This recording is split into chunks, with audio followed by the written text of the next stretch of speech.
네, 수요일 오늘의 코인 2부는 서범석의 STO 레볼루션으로 역시나 문을 열어보도록 하겠습니다. 바로 대표님부터 모셔보도록 할까요? 대표님 어서 오세요. 네, 안녕하세요. 서범석입니다. 누구시죠? 처음 뵙겠습니다. 예, 반갑습니다.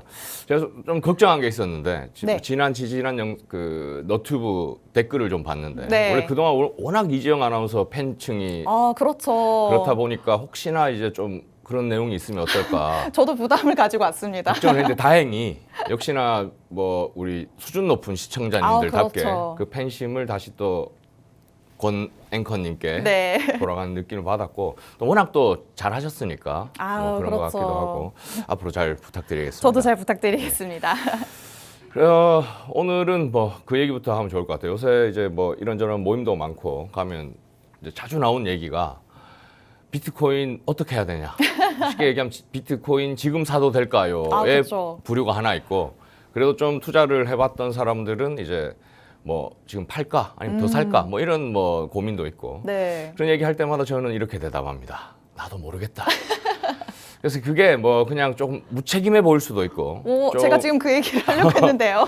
뭐 성의 없어 보일 수도 있고 그 사람들 입장에서는 그런데 이제 그 얘기를 하나씩 오늘 좀 얘기를 한번 해볼까 합니다. 네. 그 관련해서 그래서 일단 비트코인 가격이 어떻게 된다 안 된다 얘기하기 전에 뭐 계속 지속적으로 얘기했던 부분인데 금리 얘기를 안 할 수가 없어요. 미국 연준 금리 얘기를 안 할 수가 없는 게 지금 뭐 역대급으로 지금 금리가 높은 상황이고 또 엄청 낮다가 또 순식간에 이제 올라온 상황이라서 지금 상당히 전체적으로 투자 심리가 위축되어 있을 뿐만 아니라 실제적으로도 투자 여력이 없을 것이다.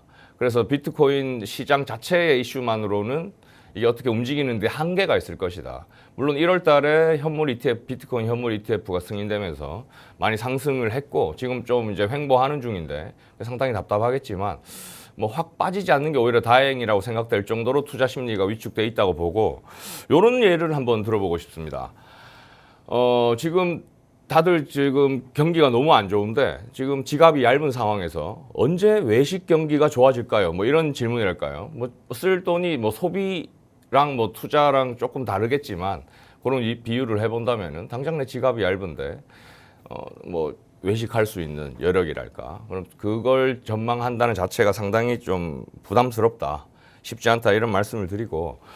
일단 비트코인 그런 거시경제적인 측면뿐만 아니라 또 이런 측면을 하나 볼 수 있겠죠. 비트코인이 실제적으로 얼마나 쓰일 것인가. 뭐 계속되는 논란 중에 뭐 여러 가지 논란들이 있지만 그 중에 결제 수단으로 쓸 수 있을 것이냐, 비트코인이 언젠가는 쓸 수 있을 거냐로 봤을 때는 물론 지금 일부 국가들이나 일부 업체들이나 비트코인 결제를 도입하는 부분도 있지만 비트코인 자체가 결제 수단으로서 상당히 자리를 잡기는 어렵다. 왜냐하면 다양한 알트코인들이 비트코인보다 상당한 빠른 속도 뭐 이런 것들을 내세우면서 나오는 것들이 있어서 암호화폐 결제가 도입되더라도 비트코인이 결제 수단으로서 상당히 다른 암호화폐에 비해서 뭐 높은 지위를 차지하긴 어렵다고 보고 있고 그래서 전체 블록체인 경기가 블록체인 산업이 올라와야 된다고 보는 거고 그러면은 이런 얘기를 또 할 수 있죠. 법정화폐로 쓰이는 국가가 얼마나 늘어날 수 있을까? 지금 엘살바도르랑 몇몇 국가들이 있는데 법정화폐로 채택하는 국가가 앞으로 얼마나 늘어날까라는 측면이 하나 볼 수 있고 또 앞에서 앵커 브리핑 하실 때 전체 시총을 늘 보여주시는데 지금 보통 비트코인이 금을 대체할 수 있을까? 뭐 이런 관점에서 많이 보죠. 지금 시총이 한 10배, 한 뭐 11배, 2배 정도 차이가 나는데 비트코인이 적죠, 금에 비해서. 그래서 비트코인이 금을 얼마나 대체할 수 있을 것인가를 볼 때 금이 그럼 지금 갖고 있는 뭐랄까요? 자산 가치를 봤을 때 물론 장신구로도 쓰이고 산업 재료로도 쓰이지만 실제 금 가격을 왔다 갔다 하는 거는 그런 직접적인 수요보다는 전체 경제적인 움직임에 의해서 금의 가격이 왔다 갔다 하고 지금 거의 역대 최고가를 달리고 있죠, 금 가격이. 뭐 그런 측면에서 봤을 때 비트코인과 비트코인이 금보다 나은 점이 뭔가 생각을 해보면 금이 지금은 아까 말씀드렸던 그런 용도 외에는 가치 저장 수단으로 지금 다들 보고 있는데 투자 수단이라던가 그럼 가치 저장 수단으로서 비트코인과 금과 뭐가 더 유리하냐라고 생각했을 때 금은 일단 보관하는데 상당한 비용이 들어갑니다. 보관하는데 비용이 들어가고 그리고 이동하는데 상당한 비용이 들어가고 그것과 비트코인 비교해 봤을 때 비트코인이 상당히 더 유리하다. 이런 관점에서 봤을 때는 비트코인이 금 시총만큼 올라갈 수도 있다. 다만 여기서 이제 하나 꼭 짚어봐야 될 건 법과 규제입니다. 이게 비트코인을 얼마나 빨리 이제 제도권 내에서 받아들여 줄 수 있느냐, 어디까지 허용을 하느냐, 또 국가 간의 이동을 언제부터 이걸 뭐 어디까지 허용을 하느냐. 사실 아직 뭐 기술보다 법과 제도가 지금 늦기 때문에 이제 상당히 지금 어려움 겪고 있다고 보는데, 그러니까 세금을 어떻게 매길 것이냐 이런 등등 뭐 디테일 부분 한 부분들까지 생각하면 상당히 지금 아직 어렵다고 보이고, 그래서 이제 계속 이제 블록체인 산업 업계나 뭐 이런 학계에서 계속 지속적으로 목소리 내는 게 이제 규제 제도권으로 빨리 받아들여야 된다 이런 얘기가 나오고 있고, 그 신호탄으로 이제 현물 비트코인 ETF 승인이 됐고, 기존 전통 기관들이 이제 정식 상품으로 비트코인을 내놨다. 여기서 이제 상당히 이제 역사적인 의미를 부여하고 실제로 가격으로 많이 반영됐던 거고요.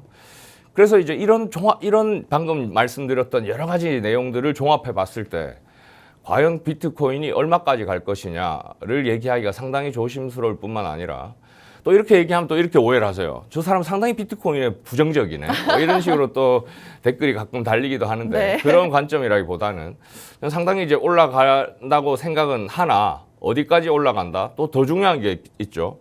만약에 지금 비트코인이 뭐 10만 달러가 간다라고 전망을 했을 때 과연 언제냐 이거죠. 그렇죠. 시기가 가장 그렇죠. 궁금하시겠죠. 그게 상당히 중요한 건데, 뭐 여러 이런저런 부분들을 봤을 때 상당히 어렵다고 보이고, 이런 측면에서 이제 주식 시장과 비트코인 시장을 또 많이 비교를 합니다. 주식 시장은 훨씬 이게 뭐 평가할 수 있는 근거도 확실하고, 근데 비트코인은 뭐냐 이런 또 반론을 하는 분들이 있는데, 제가 생각에 이렇습니다. 주식 시장이 오히려 더 불확실성이 크다. 사실 비트코인은 지금 아직까지도 초기 단계이고 제도권으로 들어오기 전이라서 상당히 불안한 거지, 주식 시장이라고 치면 보통 회사의 가치인데, 회사가 어떻게 될지는 더 전망하기 어렵죠. 비트코인은 전체 발행 수량 어떻게 될지, 이제 규제에 대해서 받아들일지 말지 너무나 투명하게 보이는데, 회사 같은 경우에는 내부적인 다양한 리스크, 전체 산업적인 이슈, 또 국가적인 이슈, 금융적인 이슈 이런 걸 따져봤을 때 지금 주식시장 분석할 때 나오는 다양한 지표들은 분석을 위한 뭐 하나의 그냥 지표로 삼는 거지, 그걸 뭐 절대적인 걸로 해서 우리는 이렇게 절대적인 지표가 있고 뭐 암호화폐 시장은 절대적인 지표가 없다라고 하기에는 무리가 있고, 오히려 암호화폐가 너무나 투명하기 때문에 오히려 손에 잡히지 않는다 이렇게 보고 있습니다. 그래서 오늘 이제 말씀드릴 건 앞에 좀 서론이 너무 길었는 것 같은데 그러게요. 시간이 부족하네요. 그래서 오늘 차차 조금씩 또 얘기해 보기로 하고, 네. 오늘 또 비트코인하고 이더리움 관련된 얘기 한 2가지 정도 해볼까 합니다. 네, 요즘 시장이 워낙 투자자분들이 머리에 물음표를 띄울 만한 상황이기 때문에 대표님께서 조금 더 친절하게 자세하게 설명을 해주셨습니다. 그럼 대표님께서 가져오신 이슈, 첫 번째 이슈부터 열어보도록 하겠습니다. 첫 번째 이슈는요. 이더리움 현물 ETF 거래는 언제입니다. 이 이더리움 현물 ETF가 승인이 났기 때문에 지금 당장에 나오는 것이냐라는 소리를 하기도 하는데요. 하지만 이 아직 증권 신고서 채택도 아직 남아 있기 때문에 이 실제로 나오는 데는 시간이 조금 더 걸린다고 하죠. 예, 맞습니다. 뭐 제가 할 말을 다 해주셨는데 그래서 지금 최근에 이더리움이 엄청 올랐죠, 갑자기. 그렇죠. 뭐 많이 올랐고, 그래서 왜 올랐냐, 뭐 다들 아시다시피 지금 SEC에서 이더리움 현물 ETF를 승인을 했고, 그 5월 27일, 28일 날 이제 승인될 거라는 건 예전부터 이제 계속 전망이 되었고, 이제 첫 번째 그 날짜가 도래했고 승인이 됐고, 이제 블랙록, 뭐 바네크 등등 해서 한 8개가 지금 승인이 됐는데, 이게 지금 승인이 돼서 이제 말씀하셨듯이 당장 이제 거래가 되는 게 아니라 19B-4라는 이제 규정 변경 신고서라는 게 이제 승인이 된 거라고 합니다. 그래서 실제로 이제 거래가 되려면은 이제 S-1 증권 신고서가 이제 통과돼야 되는 건데, 한 3달 정도, 3달 이내에는 이제 승인이 될 거다. 그 정도에는 이제 거래가 시작되지 않을 것인가라고 지금 예상을 하고 있고, 그래서 지금 저희가 봐야 될 건 2가지죠. 아까부터 계속 얘기했던 이제 규제가 이제 점점, 원래 비트코인은 ETF가 이제 거의 되지 않겠느냐라는 전망이 컸던 반면에 이더리움은 이건가 저건가 사실은 이런 얘기들이 많았었거든요. 직전까지. 그런 측면에서 물론 뭐 정치적인 이슈다 뭐 이런 얘기들도 있지만 어쨌든 이더리움도 현물 ETF가 승인되는 과정 중에 있다. 그래서 곧 이제 거래가 시작될 텐데 그러면 또 이런 또 의문이 있죠. 3달 이후에 거래가 된다는데 네. 그 전에 사야 되나요, 말아야 되나요? 또 이런 그렇죠. 이슈가 있는 거죠. 뭐 다른 것보다 이렇게 생각합니다. 비트코인이 현물 ETF가 승인됐을 때 어떤 효과를 발휘했었는지 그리고 근데 그거는 이제 뭐랄까요? 첫 주자로서 이제 영향도 무시할 수 없는 거기 때문에 그런 측면들 뭐 거시경제 당연히 보셔야 되고 그래서 현물 ETF는 이제 어떻게 될 것인지 봐야 되고 그래도 뭐 단기적으로는 뭐 긍정적인 효과가 있지 않을까라고 생각을 합니다. 그래서 지금 이제 규제 측면에서 이제 더 점점 이제 제도권 내로 들어온다라는 측면에서 보면은 최근에 또 미국 의회에서 FIT 21이라는 법안이 통과됐는데 이 법안을 이제 간단히 말씀드리면은 이제 디지털 자산 분류를 할 때 규제 기관이 어떤 역할을 할 것인지 그리고 이제 소비자 보호 측면에서 또 국제 기준 설립 또 협력 뭐 이런 것들을 목표로 한 법안이라 이런 법안도 통과가 됐고 또 아까 ETF 비트코인 현물 ETF 또 이더리움 현물 ETF 미국 내에서 이런 움직임이 있고 또 홍콩에서도 ETF 현물 ETF가 승인이 됐고 그래서 점점 제도권 안으로 들어오고 있는 중이다. 그래서 뭐 제도권 들어오는 거에 대해서 초기에 정신이 무너졌다라고 얘기하시는 분들도 있지만 일단 규제나 제도권 내로 들어오는 게 장기적으로 훨씬 유리하다라고 보고 좋은 길로 가고 있다고 생각합니다. 네, 이더리움의 현물 ETF 승인과 관련된 얘기를 나눠봤습니다. 아직 증권 신고서가 통과되기까지는 3개월 정도의 시간이 걸린다고 합니다. 그렇기 때문에 3개월 이내에 이 현물 ETF에 대한 거래가 가능해지지 않을까라고 예측이 되는 상황인데요.